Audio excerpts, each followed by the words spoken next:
gudoomiyaha ahna murashaxa madaxweynaha xisbiga kulmiye Muuse Biixi Cabdi ayaa xafiiskiisa ku qaabilay wafdi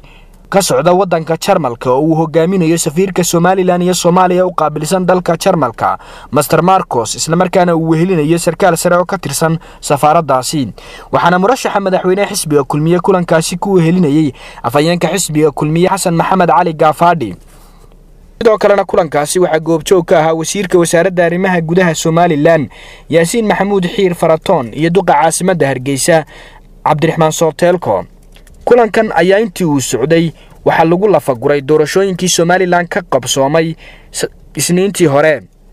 waxaana fariinta ay wadanka Jarmalka wafdigani ka sideen ay ahayd in murashaxiinta Somaliland ee ku tartamay doorashooyinkaasi ay ku qancaan natiijada komishanku ku dhawaaqo waxaana sidoo kale tilmaameen in Somaliland ay wax badan u tarayso doorashadaasi oo natiijadeeda lagu qanco sidoo kalena waxa ay dawladda Jarmalku